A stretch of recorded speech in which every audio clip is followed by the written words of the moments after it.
Amen. Yan, purihin ng Diyos. Magandang umaga sa ating lahat.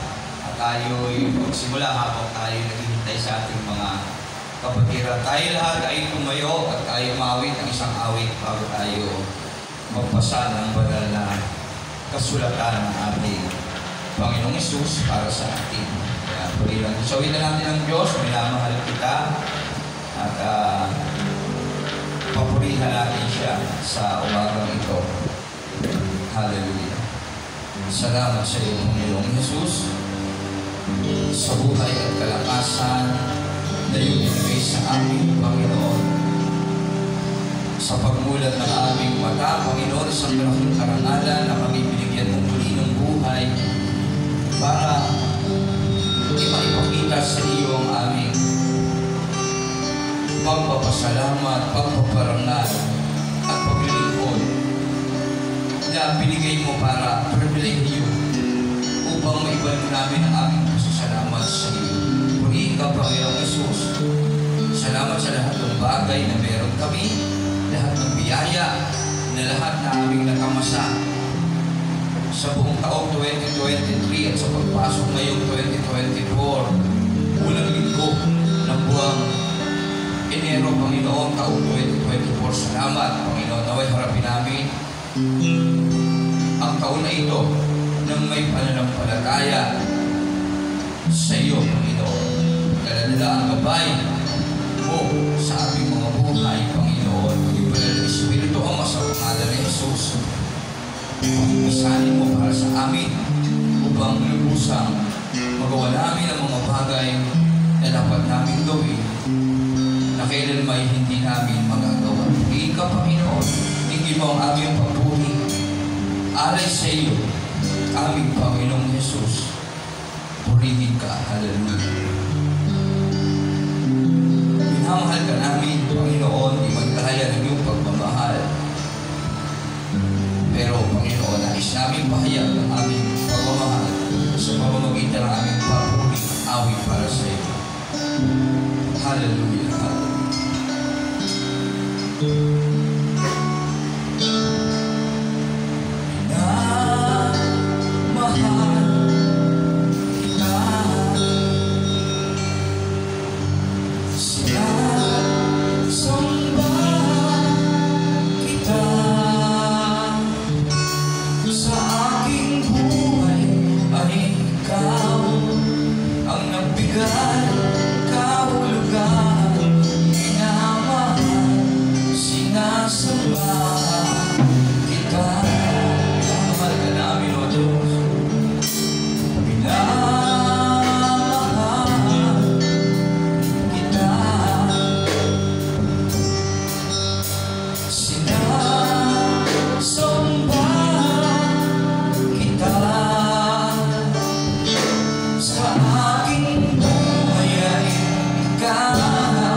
parangalan.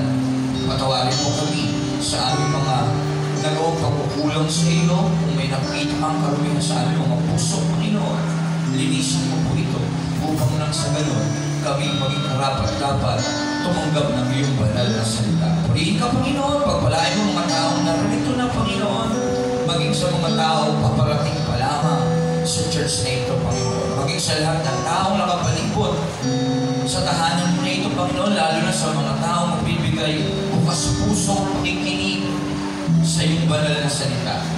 Ikaw ang may taas, Panginoon, sa kanilang mga buhay at loobin mo, Panginoon, na sila'y mapagpala mula pinakabata hanggang pinakamatandang miyembro ng kanilang sambahayan. Salamat, Panginoon, sa iyo po namin binabalik ang aming pagpuri, pasasalamat at pagsamba sa natatangi mong pangalan, ang aming Panginoong Jesus na aming tagapagligtas. Amen. Amen. Amen. Salamat ng Diyos. Salamat sa Panginoon. Yan, kung meron tayong mga Biblia, yan, makibukas tayo sa aklat ng mga taga-Roma, chapter 10. Roma chapter 10, verses 1 to 21. Yan, pagtingin ng Diyos. Roma 10.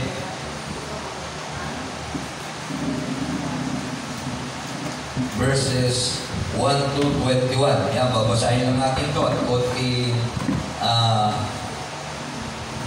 maliwanag. Yan, sa mga salita ng ating Panginoon sa buhay ni Apostol Pablo. Yan, si Apostol Pablo ang sumulat ng Roma.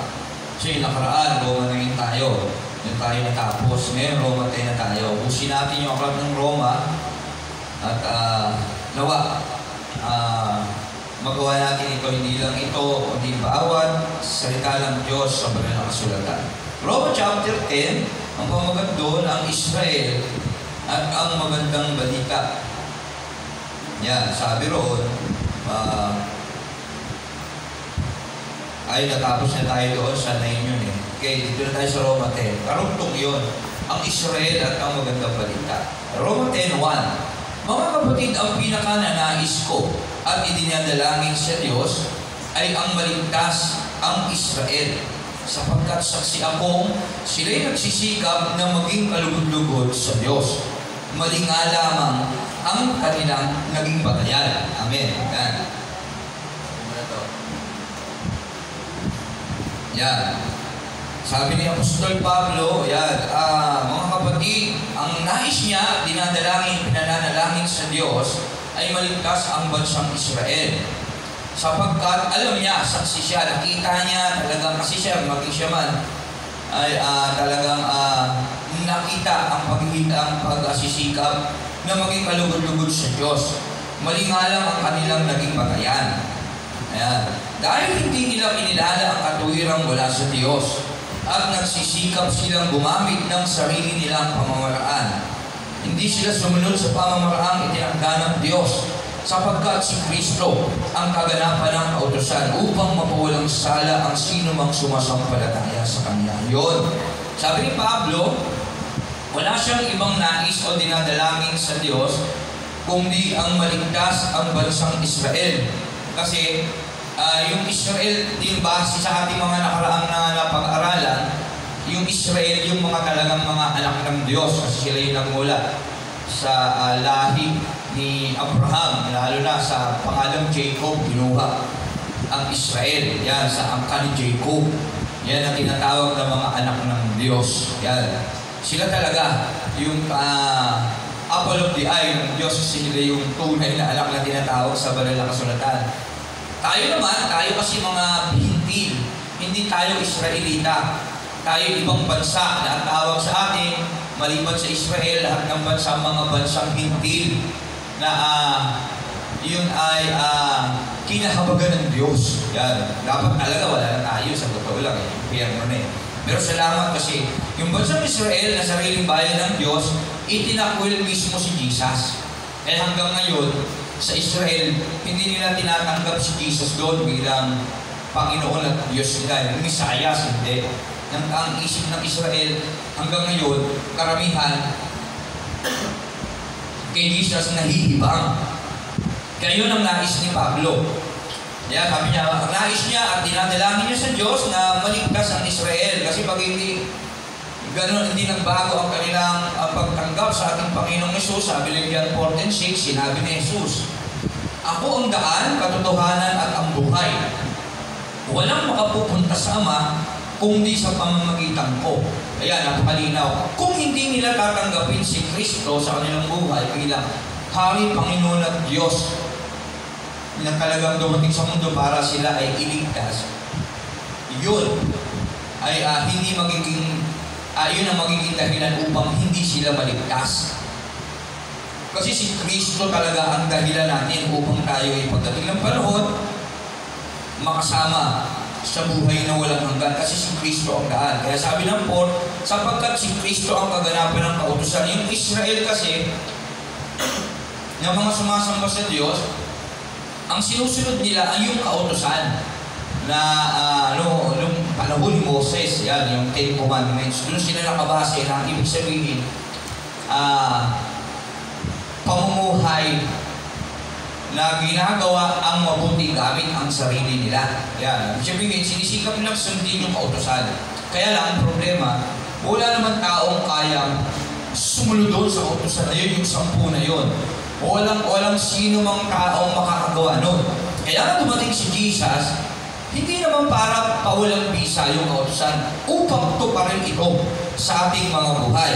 Yan, kasi walang taong pwedeng gumawa niyan, maliban na lang kay Kristo. At ang magagawa natin ang kautusan na yan, kung tatanggapin natin si Kristo sa ating buhay at hihintulutan, papasukin ng banal na Espiritu upang tulungan tayo, i-guide sa dapat nating bagay na gawin upang maging kalugod-lugod sa Diyos. Yan. Kasi naniniwala ang bansang Israel na parang tayo rin naman, pag tinanong ka, ano ba ang magiging dahilan mo para mapunta ka sa langit? Sa totoo lang, anong sasabihin natin sa ating mga buhay, lalo na hindi pa natin alam yung katotohanan? Ano yung idea na naiisip nyo? Pag tinanong ka, ano yung dapat mong gawin para mapunta ka sa langit? Anong sasabihin mo? Anong isasagot mo? O magpakabait. Yan, tama. Talagang isasagot mo sa totoo lang. Gumawa ng mabuti. Tama? Huwag kang papatay. Huwag kang mga malunya. Huwag kang gagawa ng masama. Yun yung konsepto ng kaisipan nating mga tao. Yun yung pagsunod sa kautusan na tinatawag na ginagawa ng mga taga-Israel. Hindi lang sila, ng mga taong hindi pa nakikilala si Kristo. Kasi ang banal na kasulatan na ito, sa totoo lang, sa lahat ito umiiral sa atin ngayon na nagbabasa nito. Kaya tayo yung tinutumbok nito. Okay? Maraming tao, inaakala nila ang kaligtasan ay nagmumula sa paggawa ng mabuti. Kaya lang, ipapaliwanag ng Roma 10 kung bakit hindi tayo kayang iligtas ng paggawa natin sa mabuti. Sa totoo lang, kasi yung binatang mayaman nga sa tagpo na kay Kristo mabuting guro, sabi nun niya kay Jesus, paano ako makakapunta ang buhay na walang hanggan? Sabi ni Kristo, walang ibang mabuti, ang Diyos lang mabuti. Huwag kang papatay, huwag kang mga malunya, galang mo, yung kautosan. Sabi niya, nung mula pagkabata ay ginawa ko na ito. Sabihin talagang sinusunod niya yun. Ay, meron ka bang hindi nagagawa? Ibenta mo lahat ng iyong ari-arian. Ipamigay mo sa may hirap at sumunod ka sa akin. Ayan. At malungkot na tumalikod ang mayaman sapagkat siya na sobrang yaman at hindi niya kaya isakripisyo yung yaman niya. Ano yung kulang? Yung sundin niya si Kristo sa buhay niya. Yung mahalin niya si Kristo bilang Panginoon Diyos, hari ng kanyang buhay. Kaya yun ang dahilan. Kaya si Kristo lang ang tanging Diyos na nadaan patungo sa buhay na walang hanggan. At ang sinasabi ni Apostol Pablo rito, yung mga Hudyo, yung mga taga-Israel, hindi nila tinatanggap si Kristo. Bagamat naniniwala sila sa Diyos, ginagawa nila yung mabuti gamit yung sarili nila. Kaya yun yung dahilan kung bakit pag hindi nabago ang kanilang konsepto ng paniniwala, pananampalataya ukol sa Diyos, maaaring hindi sila baligtas pagdating ng panahon. Kasi sabi rin ng Roma, ang tunay na Hudyo ay yung mga taong nabago sa puso't isip ng Diyos. Ngayon, ano ang dahilan kung paano tayo mababago sa puso't isip ng Diyos? Yan. Walang ibang dahilan dyan kundi tanggapin natin ang ating Panginoon Hesus sa ating mga buhay. Isuko ang buhay sa Kanya bilang hari natin siya, Panginoon at Diyos sa ating mga buhay nito. Amen?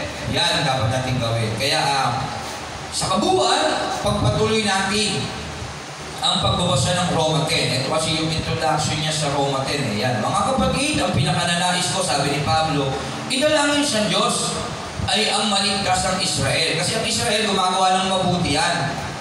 Base sa kautusan. Palatuntunan ng panahon ni Moses. Yung kautusan na yung 10 utos, sabihin na natin gano'n. Yung mga bawal ang ganito, huwag kang ganito, yung lahat ng kautusan ng panahon ng Old Testament, doon sila nakabase. Yung dumating si Kristo, hindi nila pinapansin si Kristo kasi ang alam nilang Diyos, yun, nandoon na katagpo ni Moises sa bundok ng Sinai. Okay? At dahil si Kristo yung naging tao at namuhay na parang alipin, naging sarado sila. Tatay ni Kristo si Joseph Bagaman prophecy na siya, ang panahon ng Old, hindi pa rin siya pinaniwalaan ng mga tao noon. Yan. Sapagkat saksi akong sila nagsisikap, nakikita ni Pablo na talagang ginagawa naman nila ang lahat ng pagsunod sa Diyos. Mali nga lamang ang kanilang naging batayan. Bakit? Kasi si Kristo ang katotohanan, ang buhay, sabi na John 14:6. Hindi nila tinitignan si Kristo, bagkus tinitignan nila yung Diyos doon sa kautusan. Yan. At hindi nila alam na yung pinadala ng Diyos ngayon ay si Kristo na para tuparin yung kautusan sa buhay nila. Kaya sabi rito ni Pablo, mali nga lamang ang kanilang naging batayan. Dahil hindi nila kinilala ang katuwiran. Hindi nila kinilala. Pag sinabi hindi kinilala, meron kang dapat kilalaning persona. Okay? Merong personalidad na tinutumbok, tinuturo na dapat natin kilalanin. Katuwirang mula sa Diyos at nagsisikap silang gumamit ng sarili nila. Hindi nila pinakinggan si Kristo sa halip. Yung iniisip nila sa sarili, ito, sigurado ako, ito yun. Yan. Sila ang nasunod. Parang si Eva at Adan. Nung kainin nila yung bunga ng punong ng bunga ng kaalaman na bibigay, kaalaman sa mabuti, sila ang nasunod. Hindi yung utos ng Diyos. Kasi utos ng Diyos, huwag niyo yung kakainin ang bunga ng punong kahoy na bibigay kaalaman sa mabuti at masama. Hindi, mamamatay kayo. Ganun din ang Diyos, may inuutos ang Diyos sa atin na dapat nating pakinggan. Kaya napakahalagang pakinggan ang tinig ng Diyos. Kaya dahil hindi nila kinilala katuwirang mula sa Diyos at nagsisikap silang gumamit ng sarili nilang pamamaraan, hindi sila sumunod sa pamamaraang itinakda ng Diyos kasi dapat sumusunod tayo sa Diyos. At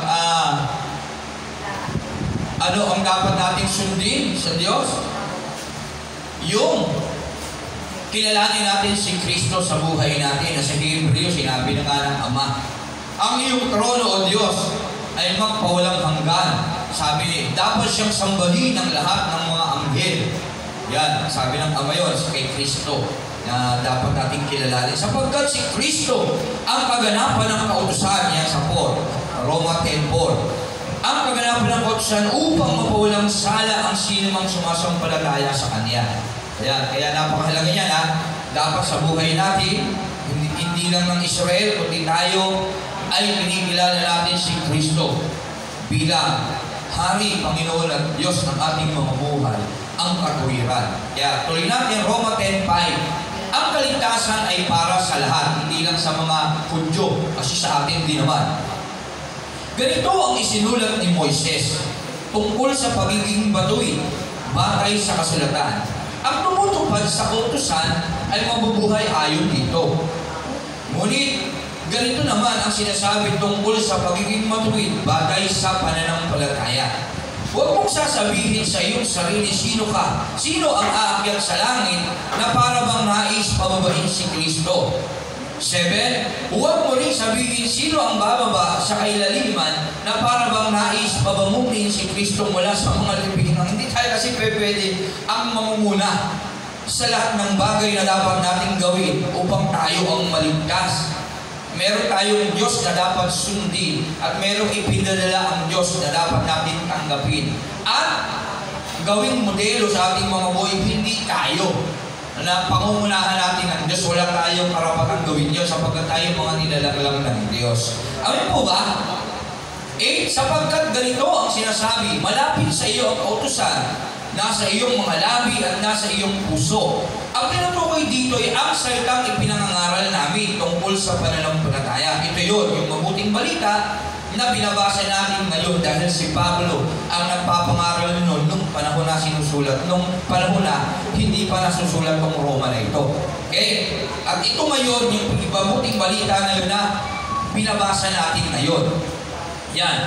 Ang tinutukoy dito ay ang salitang ipinangaral namin tungkol sa pananampalataya. Ito na yun, yung pinag-uusapan natin ngayon, itong Bible na binabasa natin. Kung ipapahayag, sabi rito, Roma 10:9, kung ipapahayag ng iyong labi na si Jesus ay Panginoon at buong puso kang sasampalatayang siya'y muling binuhay ng Diyos, maliligtas ka. Yan ang susi para sa ating kaligtasan. Kung ipapahayag ng iyong labi na si Jesus ay Panginoon at buong puso, at sa iyong puso talagang seryoso ka, buong buo kang maniniwala, anong pananampalataya, paniniwala o katiyakan na mangyayari ang isang bagay na hindi mo nakikita, o katiyakan na talagang merong isang Kristong nabuhay bagamat di natin nasaksihan, wala tayo ng panahon na yun pininiwalaan natin na siya ang anak ng Diyos na namatay at sa ikatlong araw muling nabuhay upang linisin tayo sa ating mga kasalanan at upang magkaroon tayo ng buhay na masagana at ganap pagdating ng panahon. Yun yung susi. Kung ipapahayag, Roma 10:9, itong susi ng kaligtasan sa lahat. Kung ipapahayag ng iyong labi na si Jesus ang Panginoon, pagka sinabi ng iyong bibig, at buong puso kang sasampalataya. Tandaan nyo, faith without action is dead. Talagang paninindigan mo yung pananampalataya mo. Yung pananampalataya tinutukoy dito, may gawa. Hindi yung sa bibig lang. Kaya nga, at sasampalataya papahayag ng labi mo na si Jesus ay magkukonfess ka sa Kanya, na si Jesus ay iyong Panginoon at sasampalataya ka na siya muling binuhay ng Diyos, maliligtas ka. Bakit? Sapagkat sumasampalataya ang tao sa pamamagitan ng kanyang puso. Sa puso kasi tayo dahilan ng ating pagsampalataya. Kaya kapag sa puso nang galing ang iyong pananampalataya, may kalakip na gawa talaga ito. Sinisinsiro ka talaga ito. Yan. At sa gayon ay pinawawalang sala ng Diyos. Nagpapahayag naman siya sa pamamagitan ng kanyang labi. At sa gayon ay naliligtas. Yan.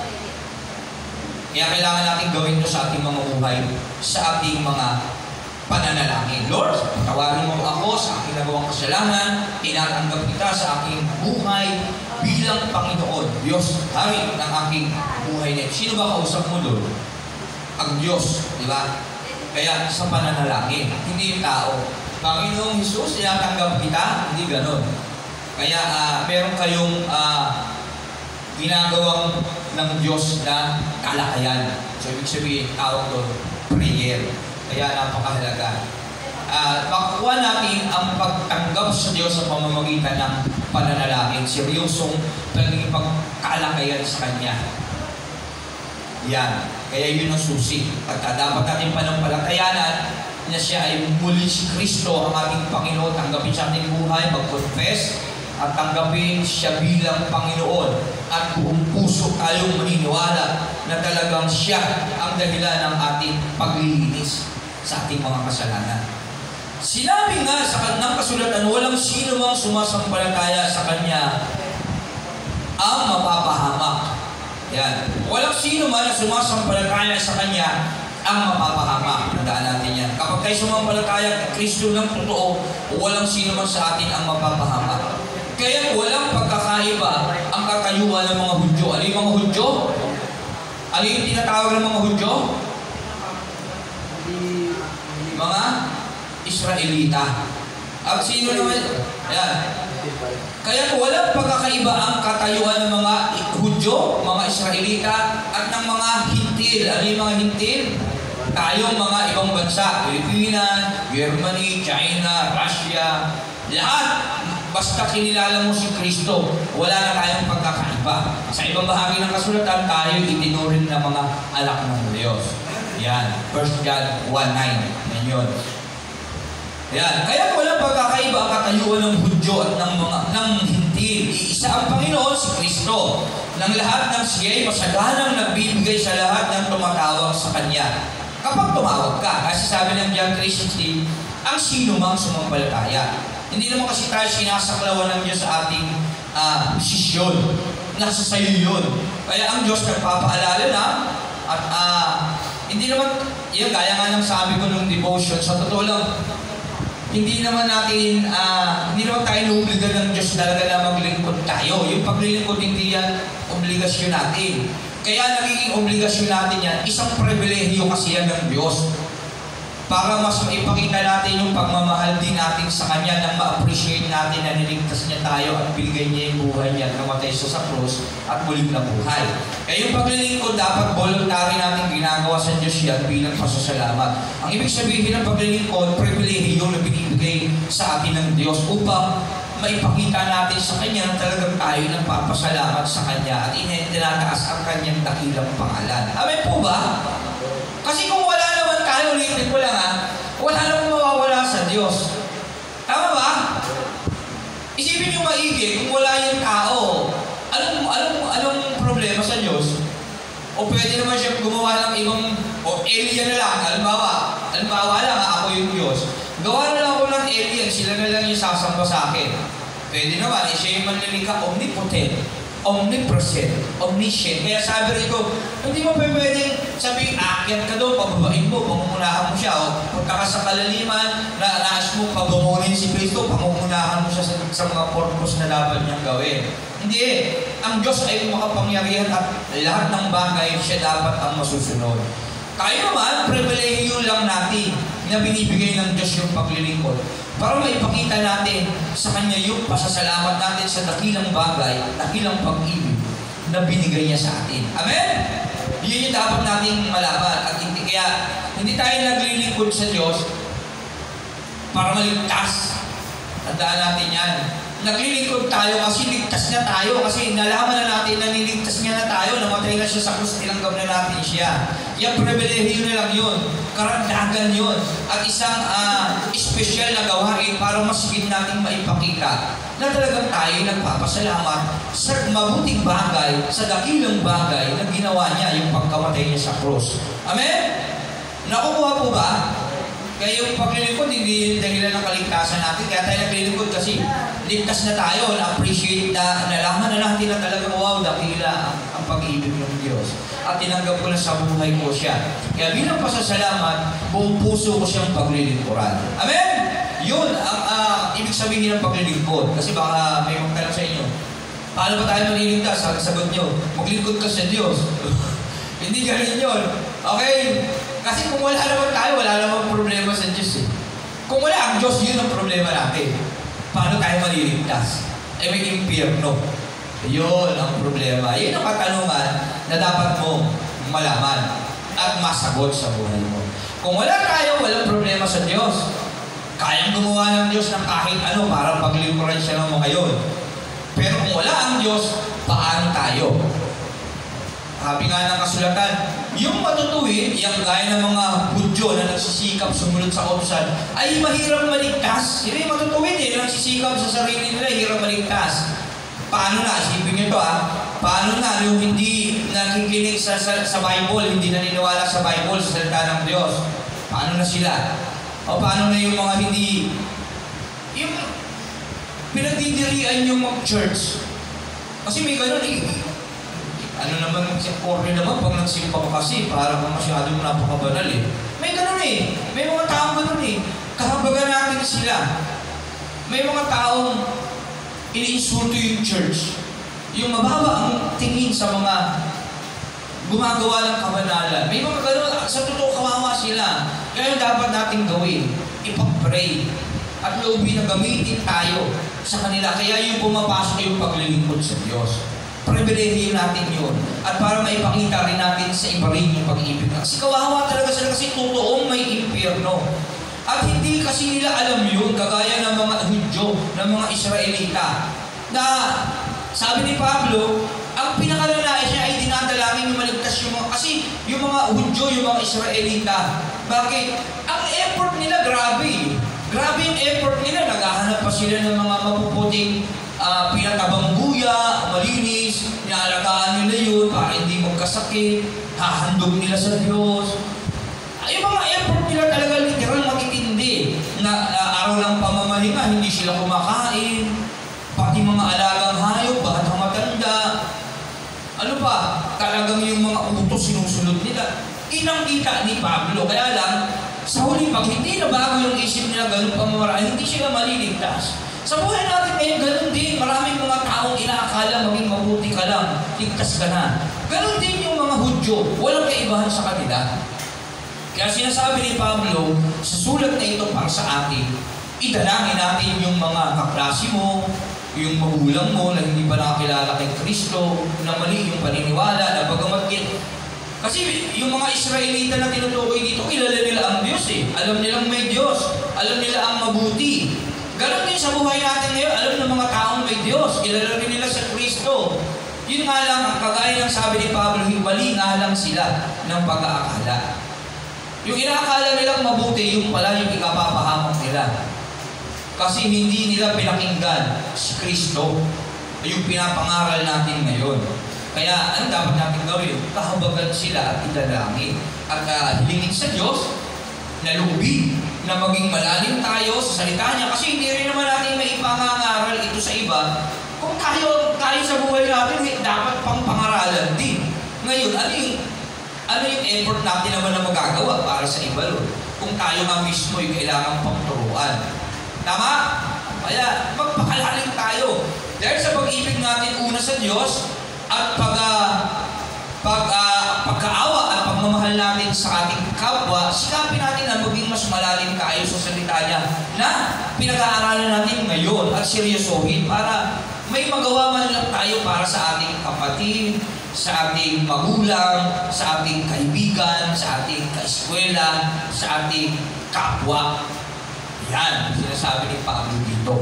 Ano mo sa ano pa lang tayo? 12:13, medyo parang haba na masyado. Kasi lalim ng salita ng Diyos talaga. Kaya sa awat habag ng Panginoon, nawa, maipapaliwanag natin sa mas mababang kapaliwanagan. Kaya, purihin ng Diyos sa Kanya ang papuri sa Kanyang banal na Espiritu. Nawa, huwag lang natin pakinggan, kundi gawin natin ito alang-alang sa mga tao na maaaring mapahamak, kagaya ng mga Hudyo, mga Israelita na binabanggit ni Pablo dito sa Roma. And yan.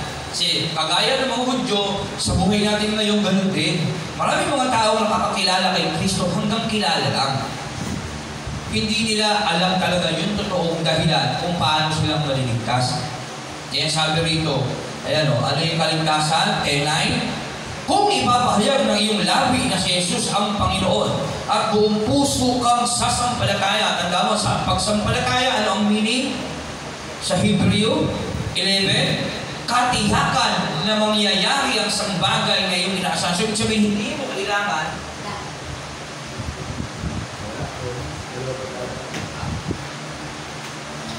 kailangan na meron kang nakikitang Diyos na kinikilala para ikaw ay maligtas. Yun ang pananampalataya. Kahit hindi mo nakikita ang Diyos, ay hindi mo nasaksiyan si Kristo ng unang panahon personal, naniniwala ka na talagang naganap yun. Naniniwala ka dahil sa salita ng Diyos na ating binabasa sa Biblia na ito. Yan ang pananampalataya. Katiyakan na mangyayari ang isang bagay na hindi mo pa iyong inaasahan. O sa mas mababaw, paniniwala sa isang bagay na hindi mo nakikita. Katiyakan na mangyayari ang isang bagay na iyong inaasahan o paniniwala sa isang bagay na hindi mo nakikita. Yan ang pananampalataya. Amen? Yan. Kaya yun, napakalinaw. Kaya kung ipapahayag ng iyong labi na si Jesus na bagamat siya'y tunay at likas na Diyos, bumaba upang maging alipin, kagaya ng alipin, ay tanggapin mo sa iyong puso bilang Panginoon. Buong puso ka sasampalataya sa Kanya at isusuko mo ang iyong buhay sa Kanya at maniniwala kang siya'y naglilinis sa iyo dahil sa krus. Ayan, na siya'y namatay at muling nabuhay. Kagaya ng magnanakaw sa krus, maliligtas tayo. Amen? At dapat yan malaman ng lahat. Kasi yung mga Hudyo, yung mga Israelita, ganito yung konsepto nila sa mas mababaw na pagpapaliwanag. Na ang sinusunod lang nila yung mga bagay na nakikita nila. Kagaya nung kautusan na kinuha ni Moses sa bundok ng Sinai. Yan yung nakikita nila. Yan ang susundin nila. Yan. Kaya yung mga bagay lang na yun, yung nakikita, literal, yun lang yung konsepto ng isip nila na alam nilang tama. Si Kristo, dumating, pinanganak, mahirap na pamilya. O paano nga naman nila paniniwalaan yun? Ganun. Kaya, kaya naman, ganun din naman. Kaya maraming mga tao, hindi tama ang pananampalataya sa Diyos, bagamat kilala nila si Kristo. Bakit? Pastor, paano mo nasabi? Kasi mali ang pamamaraan ng kanilang pananampalataya. Hindi talaga totoong silang nananampalataya kay Kristo. Karamihan sa tao naglilingkod lang dahil sa pagpapala. Tama po ba? Kung minsan, ang tingin nila sa church, negosyo. Kaya nga iba yung dahilan, kung gusto mong yumaman, magtayo ka ng reliyon. At buti na lang, tayo mga born-again Christian, hindi kabilang sa mga reliyon. Sapagkat hindi reliyon ang pagiging born-again Christian. Ito ay personal na relasyon ng bawat isa sa atin individual sa Diyos. Amen? Ang ibang mga tao karamihan na maaaring mapahamak pagdating ng panahon, kaya kailangan nila tayo. Kailangan natin agapan sila. Dahil maraming tao naniniwala at naglilingkod sa Diyos gamit lang na meron silang makukuhang kapakinabangan. At akala nila tama yung ginagawa nila ngayon. Sa madaling salita, pinaglilingkuran nila ang Diyos may kapalit. Yung iba may sakit at karamdaman lang, kaya nag-church. At pagka pinagaling na, balik na naman sa dating buhay. Diba? Walang trabaho. Pag binagyan ng trabaho, hindi mo na makita sa simbahan. Kung minsan pa nga, iba, dahil may nakuha silang grocery, yun yung paraan ng kanilang paglilingkod na sa palagay nila, hindi nga nila alam, sa totoo lang, hindi nga nila alam, at pag tinanong mo kung sila'y maliligtas, talagang hindi nila alam. Hindi ganon ang tinuturo ng Diyos sa atin, lalo na sa ating mga anak niya, na totoo talagang kumikilala sa Kanya. Malinaw na sinasabi ng banal na kasulatan at ipinahayag ang tamang paglilingkod na dapat nating gawin na nagmumula sa ating mga puso bilang pasasalamat sa nasaksihan nating kagandahang loob ng Diyos sa atin sa pamamagitan ng ating Panginoong Yesus. Amen? Yan. Kaya yun ang pagkakaiba. At ayun ang sinasabi ni Pablo na idinadalangin niya sa Diyos. Kagaya ng mga Hudyo noon, ganun din yung mga tao ngayon. Kaya tayo yung sinasabihan ni Pablo at ang Diyos sa pamamagitan ng buhay ni Pablo sa sulat na ito. Amen po ba? Sapagkat sumasampalataya ang tao sa pamamagitan ng kanyang puso at sa gayon ay pinamawalang sala ng Diyos. Napapahayag naman siya sa pamamagitan ng kanyang labi at sa ganon ay naliligtas. Sinabi nga ng kasulatan, walang sino mang sumasampalataya sa Kanya ang mapapahiya. Kaya't walang pagkakaiba ang katayuan ng Hudyo at ng Hintil.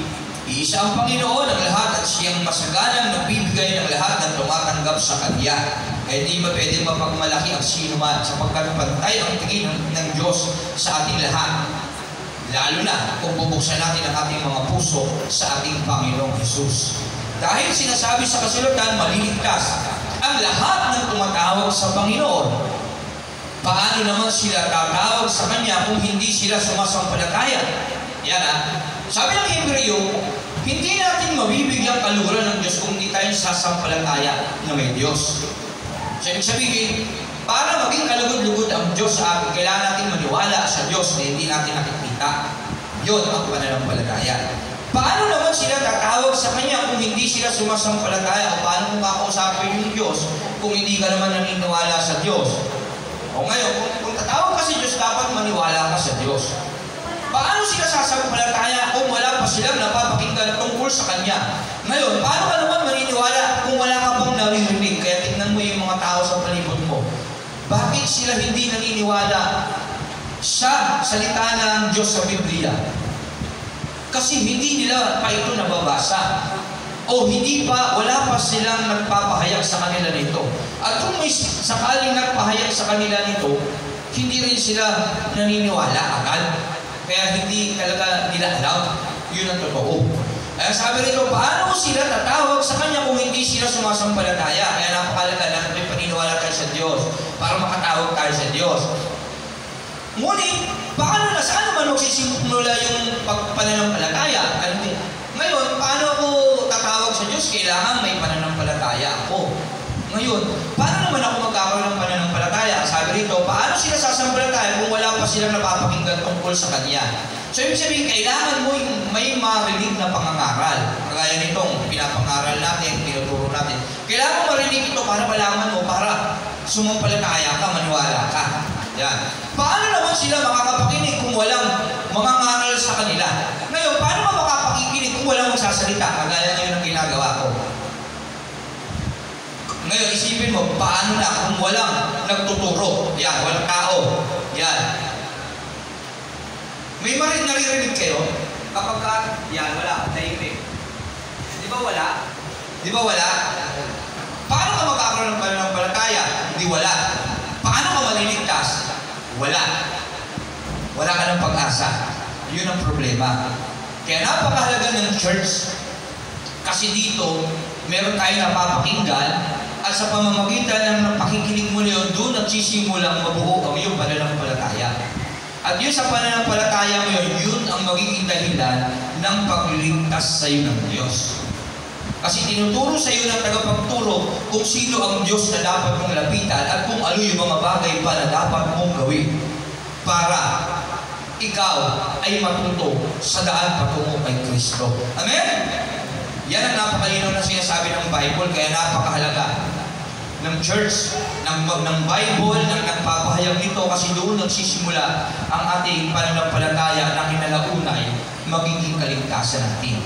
At nakakalungkot isipin, kagaya ng mga Israelita, ng mga Hudyo, hanggang ngayon sa Israel, ganun din yung mga tao ngayon, o wala silang pagpapahalaga sa bagay na ito, na pagdating ng panahon, maaaring ipagkapahamak ng karamihan. Amen? Kaya, ano dapat natin gawin? Kahabagan natin sila at sikapin natin makinig sa mga nangangaral kagaya ngayon at sincero itong panampalatayanan sa ating mga puso with action upang magkaroon tayo ng pribilehiyo naman na may pakita natin sa Diyos na mahal natin siya, kasunod na yung pagmamahal natin sa ating kapwa upang higit na malugod ang Diyos. Kasi walang ibang nais ng Diyos kundi ang lahat ng tao ay maligtas. Ngayon, paano bagay mangyayari yun? Sa atin nakasalala yun. Kaya utos ni Jesus bago siya umagat sa langit, sa Matthew 28:19-20, humayo kayo at ipangaral ang mabuting balita. At ano sabi? Pag naipangaral na sa lahat ng mabuting balita, Matthew 24, darating na ang wakas. Yan. Para may mapapadali ang pagdating ng wakas ng lahat ng bagay. Pero ang tanong doon, kontento na ba kayo habang palong ganito yung buhay natin? Gigising ka sa umaga, may problema ka pambayad ng tubig, kuryente. Kontento na kayo doon? Magtatrabaho ka, mapapagod ka.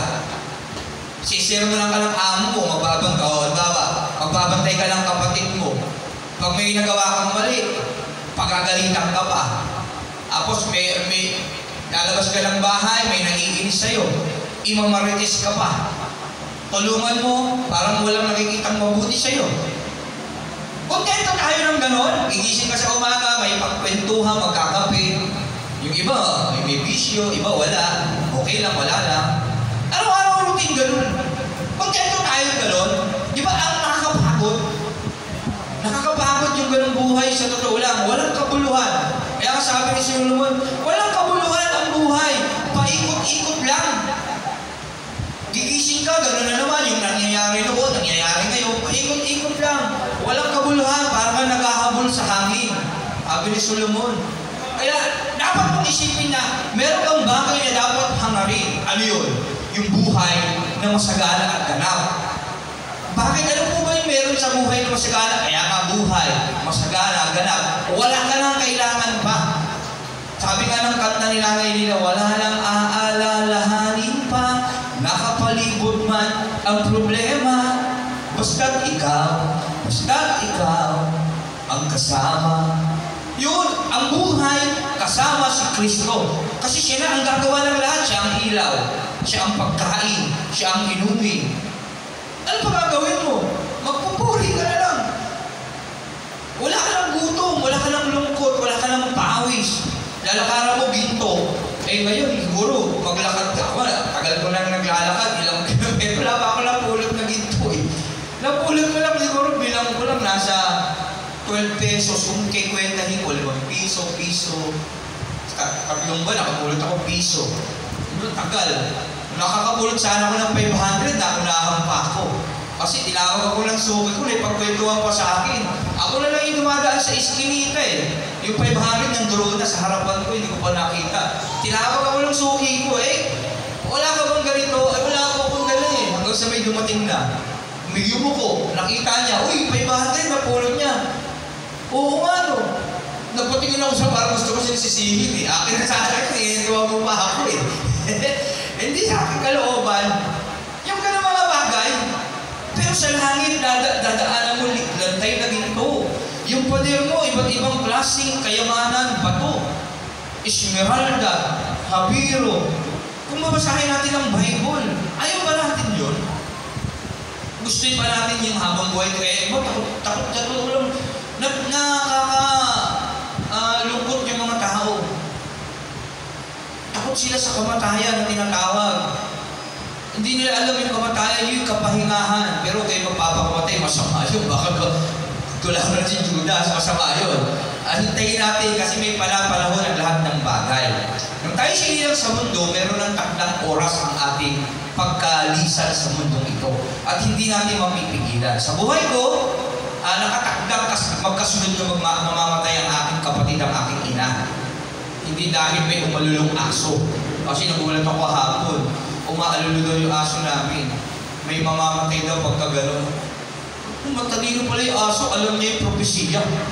Sa isip-isip ko, ganito po yun, pasensya na kayo.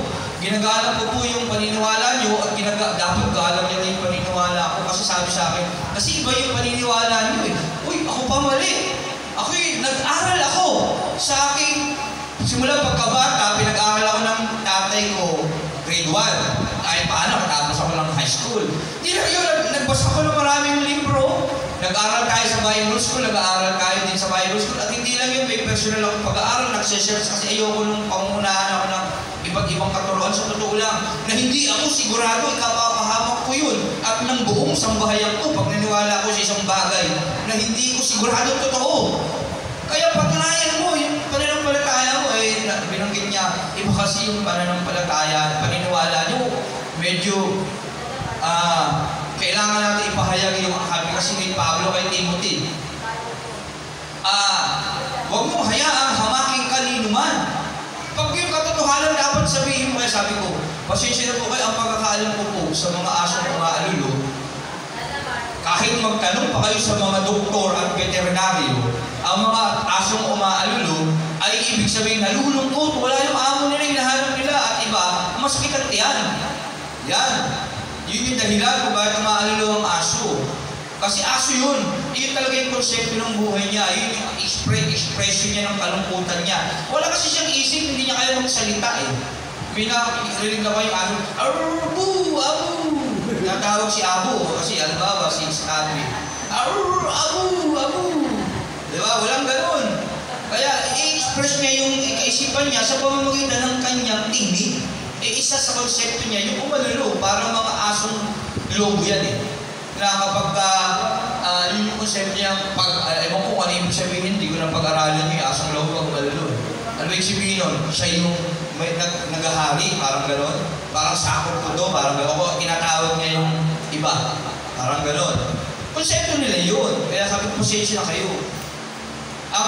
Pinaliwanag ko sa nagmula, bagamat di ko sigurado kung saan mga bansa nagmula yan, pero sigurado ko, base sa aking pakikinig din sa mga nagtuturo nito at pagbabasa rin ng ilang mga libro at mag-search din sa Google, sa pinakamatalinong source na pag-aaral ngayon, ito ay nagmula sa ating mga tradisyon na pinagmula, pamana ng mga bansang umalipit sa atin. Maaaring Hapon, maaaring Inchik, maaaring Kastila, na walang ibang tingin sa ating bansang Pilipinas kundi uto-uto. Tama po ba? Ang tawag nila sa atin ay Indio. Walang ibig sabihin uto-uto. Kasi yung mga bata noon, yung mga lolo-lola natin ng panahon ng Hapon, makukulit mga bata, huwag kayo dyan, mga maligno kayo dyan. Ngayon, nagtatanong sa isip nila. Ngayon yun ay kwentong iiral. At sa salalahin nila, ikikwento nila yun. Ganon ang sitwasyon ng panahon sa mga tradisyon. Kaya nagsimula na marami tayong pamaliin. Panakot nila yun na nagamit sa kanila para matakot. At tayo naman, dahil sa narinig ng mga lolo natin, yung ikwento nila sa atin, at ngayon umiiral pa rin. Pero kung sa totoo lang, hindi ko alam yung mga ganong pamaliin. Nalaman ko na lang yan nung nagkakaisip na ako, may ganun pala. Dahil sa kanila na rin kinikwento. At yun, dahil doon, na kahit paano pinag-aralan din natin, bagamat hindi tayo nag-focus doon. At nalaman natin na walang kabuluhan ng lahat ng iyon at walang katotohanan. Kaya sa mga naniniwala doon, sa totoo lang, sinasabihan tayo ng mga bansa na uto-uto. Sa totoo lang, kaya isa lang dapat natin paniwalaan. Ang sinasabi ng Bible, na sinasabi ng ating Panginoon, na dapat natin sa Kanya maniwala, maliban doon wala ng iba. Amen? Yan ang dapat natin gawin sa ating mga buhay. Ganun ang mga problema ng mga Israelita nung panahon hanggang ngayon doon. Sa kanilang mga tradisyon hanggang ngayon, ginagawa pa nila yun. At sa akin din naman ngayon, ganun din ang nagiging problema. Kaya dapat, sinasabi ni Pablo rito, ang salita ng Diyos na ngayon ating pinangangaral, dapat dito natin ibaling ang ating focus. Kasi ito ang katotohanan na dapat nating sundin. Hindi lang tayo, ng lahat ng tao dito sa mundo upang pagdating na pala magkaroon ng kapahinahan. Kaya kapag panahon yun ang paniniwala mo, hindi ka sigurado. At mamanahin ang anak mo at alatsang mo rin yung paniniwala niya. Di ba? Ako sa sarili ko, hindi ako papayag na mapapahamak yung aking sambahayan na hindi sigurado ang kanilang paniniwala, na dahil sa hindi sigurado ang kanilang paniniwala. Kaya nasa ating pa rin yung choice. At salamat sa Panginoon kasi meron na tayong choice, merong ebidensya ang Diyos na iniwan sa atin itong love letter niya, ang Bible, para paniwalaan natin at sigurado ang ating kaligtasan. At sigurado tayong totoo ang ating paniniwala. Amen? Kasi ang sumulat nito, kinasihan ng banal na Espiritu ng Diyos. Binuwis ang kanilang mga buhay para makarating sa ating ngayon. Ganoon kahirap ginawa ang Bible na ito na ating pinapangaral. Kaya napaka-espesyal natin ngayon bumabasa kasi hinitulog ng Diyos yung mga tao na nabuhay na yun ay magsakripisyo ng kanilang mga buhay para sa iyo na nakikinig ngayon at bumabasa nito. Amen? Nakita niyo yung pagmamahal ng Diyos sa atin ngayon, na buhay ngayon na naririto nakaupo sa church, bagamat iinan lang tayo. Hinitulog ng Diyos sa mga tao na sila'y mamatay ng pag-iwari, sibatin, hatiin sa dalawa, sa Hebreo 11. Kasi sa ating ngayon na nakikinig at bumabasa nitong Bible. Tama po ba? Nakita niyo yung pag-ibig ng Diyos sa ating personal? Ikaw na bumabasa, nakaupo dyan, nakikinig sa maingay kong pangangaral, simigay ako di ba? Pinakikita lang ng Diyos na napakamahal ka niya, lalo na sa mga taong makakapakinig nito at magbubukas din ang kanilang puso. Mahal na mahal sila ng Diyos. Kasi maraming taong bumuwis ang buhay para lang maituro ito. At salamat sa Diyos kasi isa ka sa tinuturuan at nakikinig at bumabasa nito. Ibig sabihin, ikaw yung taong pinakamamahal ng Diyos na gumamit pa ng mga tao magbubuwis lang ng buhay nila para sa iyo, para maligtas ka. Amen? Yan, ganyan dapat tayo kabukas ang kaisipan. Kaya nawa, ang salita ng Diyos ay talagang magsilbing inspirasyon sa akin. Kagaya ng mga taong sumulat nito. Kaya nga ako, sa totoo lang, yung simula akong binasa ng Bible, hindi ko lubos maisip yung luha ko eh. Dami rin luhang pumatak sa aking mga mata habang binabasa. Ramdam na ramdam ko yung hirap nila ng panahon. Kahit madilim, pinaplasrate ko siya. Gusto ko ang uling maramdaman yung ganong kasidhing nararamdaman eh. Kasi tayo nung una mainit sa paglilingkod natin sa Diyos. Kasi kinalauna nawawala na yung init. Ako namimiss ko yung sobrang init ko talaga, yung gigising ka sa umaga. Madaling araw, antok na antok ka pa, tapos mumulat mo yung mata mo, tapos nilalabanan mo yung antok mo habang binabasa mo siya. At kinalaunan mamaya, bababasa yung banal na Espiritu. Mararanasan mo niyayakap ka na niya. Yun, namimiss ko yung gano'n. Kaya anihin mo sa Diyos, Lord, loobin mo palagi sa akin yung pananabik na kagaya ng una kitang nakilala. Kaya sa inyo, hilingin nyo sa Diyos yan para yung init, yung apoy ng pananampalataya hindi mawala sa atin, sa bawat isa sa atin. Amen? Yan, kaya tuloy tayo. Yan. At paano makakapangaral ang sino man kung hindi siya sinugo? Yan. Ngayon, nagtanong, paano kami na ngayon mangangaral kung hindi naman kami hinitulot ng Diyos para magturo ito, mangaral ito? Yan. Tulad ng nasusulat o kagandang pagmasdan, ang pagdating ng mga may dalang magandang balita. Sa totoo lang, pasalamat tayo sa mga nagtuturo sa akin ito. Kasi ayon sa ating binasa sa itaas, 14:13-12, dito kasi nagsisimula yung ating pananampalataya. At yung kabutihan ng pananampalataya, ito yung magliligtas sa atin. At salamat kasi may mga pinadala ang Diyos na tagapagturo. Yan. Mamaya, sa ating pangangaral, hahabigan natin yan kasi mamaya rinulog tayo. Puro Bible reading tayo ngayon. Yan. Salamat sa mga pastor, sa mga lingkod na ginagamit niya kasi yun yung nagiging source natin para magkaroon tayo ng pananampalataya at nagiging dahilan ng ating kaligtasan. Kaya sabi ni, hindi lang dapat yung mga nangangaral yung nananalangin para sa inyo, sa atin. Dapat tayo rin nananalangin para sa kanila. Kasi para mas lalo pa nilang pagtingin yung kanilang pangangaral para marami pang tao ang maligtas na kagaya natin. Kaya yun. Paano naman sila tatawag sa Kanya kung hindi sila sumasampalataya? Kasi kailangan mo maniwala sa Diyos pa kung tumawag. Paano sila sasampalataya kung wala silang napapakinggan tungkol sa Kanya? Kung walang nagkikwento tungkol sa Diyos o paano kami maniwala sa Diyos? Trabaho ng mga pastor yan. Paano naman sila makakapakinig kung walang nangangaral sa kanila? O paano kung makakapakinig kung walang sasalita? Yun nga, nakikwento patungkol sa Kanya. At paano makakapangaral ang sino man kung hindi siya sinugo, kung hindi siya pinili ng Diyos? So, sabihin, ang mga nangangaral ay mga pinili ng Diyos. Tandaan natin yan. Sila, yung mga tao pinili ng Diyos, kaya igalang natin sila at ipanalangin na sa abot ng kanilang makakaya. Kasi yung ibang mga lingkod ng Diyos sa totoo lang, hirap na hirap sa buhay yan. Pinakalimutan lang sarili niya para may matutunan lang isa man sa mga miyembro niya. Kaya sabi ni Pablo, binubuhos niya yung buhay niya, isa man lang sa mga pinapangaralan niya, maligtas. Yun. Kasi alam niya naman na hindi naman lahat yun maniniwala sa Kanya. Pero kahit kinakalimutan niya ang kanyang sarili, kaganayan, napakaganda ng buhay niya, kinalimutan niya yun para kasi nararamdaman niya yung pag-ibig niya sa Diyos at dahil naramdaman niya yung pag-ibig niya sa Diyos, naramdaman niya, ang dapat maramdaman niya, mahal niya yung kapwa niya. Anong bagay na dapat mong ipakita kung mahal mo kapwa mo, iligtas siya.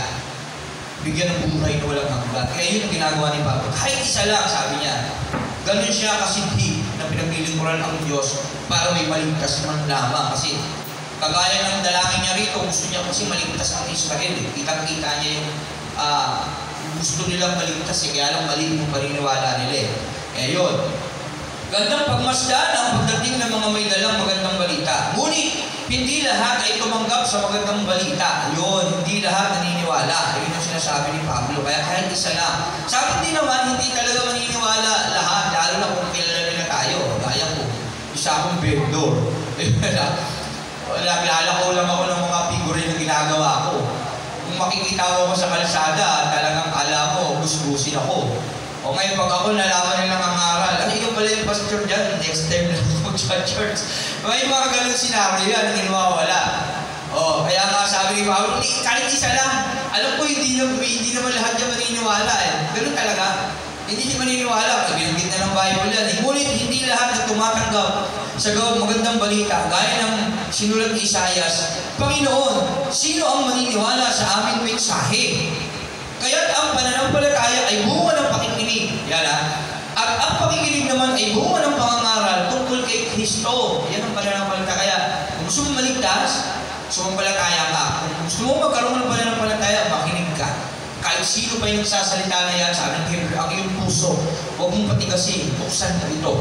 Huwag ka tumingin sa nangangaral, tumingin ka kay Jesus, na kayang magbigay sa iyo ng buhay na masagana at tanan. Amen? Yan. Subalit ang tanong ko ay ganito, hindi kaya sila nakapakinig o sila'y nakapakinig sapagkat nasusulat, abot sa lahat ng dako ang kanilang tinig, balita ay maabot hanggang dulo ng daigdig. Propesya si Jesus eh. Kaya lang hindi pa rin pinaniniwalaan nila eh. Ganon din sa buhay natin ngayon. Pinanonood na kapag mahal na araw si Kristo. Pinapakita na yung mga mali nilang paniniwala. Pero nagbabasa rin sila ng Bible. Pero parang hindi nila nakikita ang katayuan nila, ang kalagayan ng kanilang pananampalataya, lalo na ang magiging ending ng buhay na pagdating ng panahon. Hindi pa rin sila naniniwala. Subalit ang tanong ko ay ganito, hindi kaya sila nakapakinig? Oo, sila'y nakapakinig. Gaya natin ngayon, patuloy tayo nangangaral, mag-a-announce tayo. Di ba? May gawain nyo ganito, pero ganun pa rin, parang walang pagbabago. Ganun din sila. Ganun ang salita ng Diyos sinasabi ito. Talagang nangyayari yan. At ganyan talaga huwag na tayo magtaka. Kasi ang pananampalataya ay personal. Huwag mo na sila intindihin. Ang mahalaga ikaw na kinakausap ng Diyos ngayon. So, bakit ang tanong ay ganito?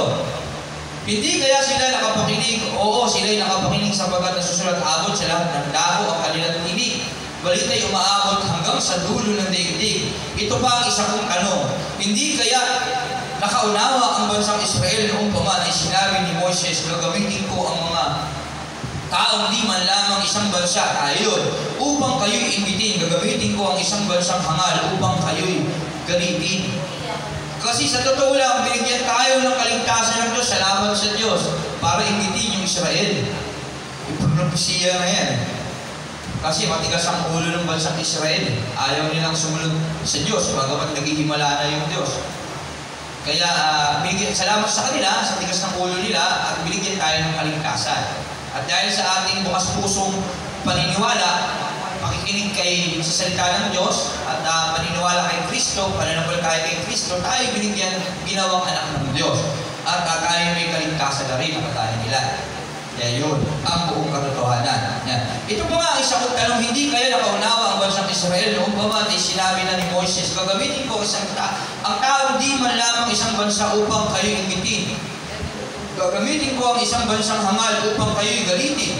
Buong tapong yung ipinahayag ni Isaias, natagpuan ako ng mga hindi naghahanap sa akin. Tayo mga hipil, hindi natin hinahanap ang Diyos eh. Sa totoo lang eh. Hinahanap tayo ng Diyos. O ngayon, isipin mo kung paano mo nakakilala sa Diyos ngayon at bakit ka nakaupo sa church na ito. Ikaw ba yung naghanap sa Diyos? Sino rin yung naghanap sa Diyos? Wala, di ba? May nag-share sa akin. May nagpaalala. Kapatid, mahal ka ni Kristo. Kapatid, ito yung katotohanan. Ito yung sinasabi ng Bible. Tama mo ba? Di ba biblical? Wala kayong ginawang mabuti. Wala kahit isa, sabi ng Roma 3:10. Hindi natin hinahanap ang Diyos. Roma 3:11, wala naghahanap sa Diyos. Salamat sa Diyos kasi hinanap ka niya. May pinapunta sa iyo ang Diyos, nangaral sa iyo, nag-share. Kasi bakit? Mahal ka niya eh. Para sabihin sa iyo yung nakasulat sa Bible na maraming taong nagbuwis ng buhay ito para malaman mo ito. Ito yung sinasabi ng Diyos sa iyo, mahal ka niya. At namatay siya sa krus, nabuhay sa ikatlong araw para sa iyo. May narinig kang ganun, na pumukaw lang yung puso at kaisip mo, bumukas lang yung isip at puso. Yung banal na espiritu yun, dahil pinili ka ng Diyos para maligtas. Amen? Kasi lahat ng tao nakakapakinig. Nang tinig na ito, mahal ka ni Kristo. Mahal tayo lahat ni Kristo. Gumagamit ng tao para sa iyo at sa akin. Dahil hindi mo hinahanap si Kristo, walang naghanap kay Kristo. Tayo ang hinahanap niya para bigyan niya ng kaligtasan. Kaya hindi natin pinaglilingkuran si Kristo para maligtas tayo. Pribilehiyo na natin dapat gawin yung para sa pasasalamat sa pagliligtas niya sa atin. Kusang loob dapat natin ginagawa yun sa ating mga buhay. Lalo na ngayon, 2024, marami tayong nagawang mga negatibo ng 2023. Bigyan natin ng kasiyahan ng Diyos ngayon 2024 sa awat habang niya, loobin niya nawa na maging mas lalo tayo epektibo. Kaya lang, ulang linggo ng buong January, yun lang tayo rito. Amen? Yun yung bagay na nakalulungkot sa parte nating mga Christian. Kagaya ng mga Hudyo ng panahon ni Moises, ang titigas ng ulo. Paulit-ulit naghihimala ang Diyos. Maniniwala, hindi na naman maniniwala. Maniniwala, hindi na naman maniniwala. At nawa, kagaya ng sinulat ni Solomon, may takdang panahon ang lahat ng bagay. Huwag na huwag hintulog ng Diyos na dumating ang takdang panahon natin na tayo'y wala sa kawan ng Diyos. Amen? Kasi ang nakaparoon ay hindi na makakaparini. Ang nakaparini ay hindi na makakaparoon. Huli na ang lahat. Ang Diyos hindi sinasaklawan ang ating desisyon. Nagpapaalala ang Diyos at gumagawa ng paraan. Kaya lang, nasa sa iyo yun. Nasa sa puso at isip mo yun kung tatanggapin mo yung paalala ng Diyos na yun sa atin. Mahal tayo ng Diyos. Mahal na mahal. Lahat ng bagay ginawa niya para sa atin, namatay pa siya sa krus. At gumagamit siya ng mga mangangaral para sa atin upang paalalahanan tayo. Kaya lang, tayo pa rin ang magdedesisyon niyan sa huli. Pero kahit gano'n, salamat pa rin sa Kanya kasi nalaman natin, hinanap tayo ng Diyos. At ang sabi ron, sa banal na kasulatan, magnangalit ang ngipin natin sa impyerno at magsisisi tayo. Bakit? Nasa huli kasi ang pagsisisi, wala sa umpisa yan. Hindi tayo pwedeng manumbat sa Diyos. Kaya kasabi dito kanina, sino ang aakyat sa langit na gustong pababain si Kristo? At sino ang pupunta sa kalaliman, ibig pabamunin siya, pumanahan natin ng Diyos. Lord, dapat ganito po ang gawin mo sa akin. Lord, dapat po ito ako. Dapat ganito yung magiging kalagayan ko. Dapat po ganito para. Hindi ganoon. Makinig tayo sa Diyos. Kasi ang Diyos lagi nagpapaalala ng tuturo sa ikabubuti natin. Sa huli, tayo pa rin ang magdedesisyon. Amen po ba? Nawa, maraming tayong natutunan ngayon. Kung tapang namang ipinahayag ni Isaiah sa tagpuan ako ng mga hindi naghahanap sa akin, nagpahayag ako sa mga hindi umuusisa tungkol sa akin, subalit tungkol naman sa Israel ay sinabi niya, buong maghapong nakauna ang aking kamay sa isang bansang suwail at rebelde. Ang Diyos, hanggat buhay ka pa, malaya ka pa rin bumalik sa Kanya. Ganun din sa atin. Kasi sabi ng Roma, hindi lang yung mga Israel ang mga tunay na Hudyo. Ang tunay na Hudyo ay yung mga taong nabago sa pusong isip ng Diyos. Kaya sa lahat yan. Kaya hanggat buhay tayo, malaya pa rin tayong maging totoong Hudyo. Ang kailangan natin gawin, buksan ang ating mga puso at isip sa Kanyang banal na salita na ating ipinangangaral ngayon. Amen? At kung hindi natin pakikinggan ito, huwag na huwag ihintulog ng Diyos ang sinasabi ni Solomon, may takdang panahon ang lahat ng bagay. Ulitin ko lang. Panahon ng pagtatanim, panahon ng pagbunot ng tanim, panahon ng pagsilang, panahon ng pagkamatay. At huwag tayong ihintulog ng Diyos, loobin niya, na nasa mainit tayong kalagayan na ginagawa yung pribilehiyo natin para paglingkuran siya upang ipakita na nagpapasalamat tayo sa dakilang pag-ibig niya na binigay niya sa atin. Amen? Palakpakan natin ang Panginoon sa umagang ito. God be the glory. Salamat sa aklat ng Roma chapter 10. Marami tayong mga natutulang mga bagay. Nawa, nabuksan yung ating mga isip. At mas lalo tayo maging agresibo ngayon 2024. At pakita natin na nag-upgrade tayo kagaya nung preaching ni Brother Rudolph, move forward. Hindi yung move backward. O kaya, pasulong ka lang lagi. Pasulong! Lagi ka lang gano'n, pasulong! Pasulong! Hindi ka, cut! Walang cut! Diba, dapat cut! Pasulong, cut! Diba, dapat lumalakad. Yan, gano'n si Pablo. Lumalakad. Yung mga sundalo, dahan-dahan eh, diba? Sigurado, pagka may bilang pa yung yabang nila, dapat sigurado. Hindi yung pasalok ka.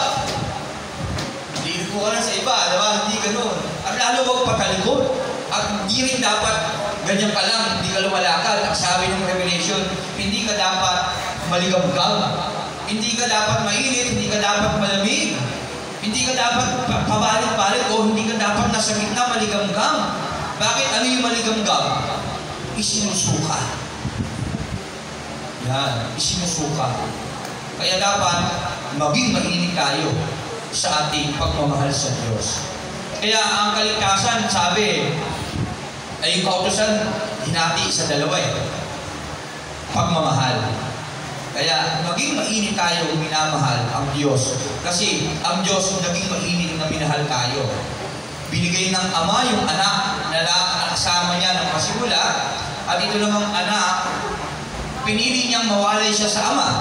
At voluntaryo niyang pinigay ang kanyang buhay galing sa spiritual na hindi sanay sa buhay ng literal, na buhay sa literal, sinikap niyang gawin yun sa buhay niya para sa atin maipakita at iligtas tayo sa buhay na hindi natin dapat hantungan, yung impyerno. Kaya ngayon, malaya na tayo makakapasok sa dakong kabanal-banalan sa pamamagitan ng ating Panginoong Hesus. Kaya lang, tayo ang pipili nun ng daan. Kaya may kanta, kaliwa lang o kanan, wala nang ibang mapupuntahan, iisa lang katotohanan, iisa ang tanging daan. O, sino yung alam kanta na yun? Ganda yung kanta na yun. Minsan, kantayin natin yun. Kaliwa lang o kanan, wala nang ibang mapupuntahan, iisa ang katotohanan, iisa ang tanging daan. Yan, search niyo yung kanta na yun. Ganda yun. Maawin nito, bata pa. Yan lang. Kaya, isa lang ang daan, si Kristo lang, na dapat natin tanggapin sa ating mga buhay. Amen? Yan, may tanong ba? May tanong ba tayo? Yung mga bagay pa na gusto natin maintindihan. Okay, sino yung daan? Patungo sa buhay ng langgan? Anong dapat natin gawin para maligtas? Magpakabait ba? Hindi. Si Kristo. Walang iba. Paghaliin si Kristo sa ating buhay. Hinanap ba natin si Kristo? Hindi. Tayo ang hinanap ng Diyos. Napakabuti ng Diyos sa atin. Hinanap niya tayo. Hindi lang niya tayo basta hinanap. Nagsakripisyo pa siya ng mga tao para sa atin. Tama? Gumawa siya ng paraan eh. Nagpadala siya ng mga apostol, ng mga propeta. Halimbawa, si Elias, nakaranas pa ng 3 years na tagutom para lang maisulat yung aklat niya na yun. O, para kanino? Para sa atin na nagbabasa ngayon. Diba? O, si Moises, o, kailangan pa nilang maglakad ng 40 years sa ilang. O, diba? Ang init doon. Disyerto, walang tubig, magugutom. Walang pagkain. Pero bakit? Kasi sa iyo na bumabasa ngayon, kailangan niyang gawin yun. Kasi, si Moises, kasi may mga tao na nakasalalay sa atin. Dahil may isisilang na Kristo, kailangan natin itong gawin. Parang ganoon. Isipin natin yung buhay nila. At pag inisip natin yung buhay nila, isipin natin ng Diyos. Ayun yung parte nila. Bakit special ka na bumabasa ng Bible ngayon? At special ka na nakikinig ng salita niya ngayon na yung pinakikinggan. Kasi yung buhay nila, yun yung ending. At ikaw, ano ending mo? Isipin mo yun. Isipin mo yung ending mo ngayon para sa iba. Oh. Kaya ikaw ang pipili ng ending mo. Pero dapat ang ending mo si Kristo. Amen? Yan ang dapat natin buhay. buhay. At isipin mo na rin, kung kagaya natin ang mga tao sa panahon ngayon, ano kaya? Ang sitwasyon nitong iglesia natin. Iiwiin na lang natin. Kung pareho lang pananampalataya natin lahat ng mga tao. O dito lang sa church, kung yung konsepto ng paglilingkod natin ngayon, pare-pares tayo, ano mangyayari sa iglesia? Yung totoo. Halimbawa, ikaw, tingnan yung sarili nyo. Yung kapwa nyo, yung sarili mo lang. Kung ano ka talaga yung gawain mo ngayon, yung paglilingkod mo sa Panginoon. Halimbawa ako, agresibo. Kung kagaya ko ang lahat ng mga nakaupo yung agresibo, ay ang ganda, lago sa amin ng church. Tama. Halimbawa lang, hindi sila may agresibo ko. Kung ari lang, agresibo ko. Di ang ganda. Kung tamad ako. At lahat kami tamad. Anong mangyayari sa iglesia? Yun. Kaya yun kung bakit tayo dapat buksan yung ating isip at puso sa Diyos. Bilang pasasalamat sa pagliligtas niya, kailangan natin tanggapin yung pribilehiyong binigay niya sa atin para maipakita yung pasasalamat, para maipakita na naiintindihan natin yung pagliligtas at pagpapagal niya sa krus. Amen? Tama po ba? Medyo nakakapag-isip yung tinanong ko no? Medyo meron konti. Ako nga, nung naisip ko, sorry Lord, kasi kung kagaya ko pala kabilahan, patay tayo nito, wala lang paglago sa church. Di ba? Kasi tama din ako sa totoo lang. Oo, tama din ako kahit pastor ako, sa totoo lang, may mga negatibo akong bagay. May mga kahinaan ako kasi kung kagaya ko lahat tayo, po, kawawa ang iglesia. Pero salamat na lang kasi meron bawat isa sa atin na nanalangin sa isa't isa nagpapalakasan. Kaya isipin natin ito.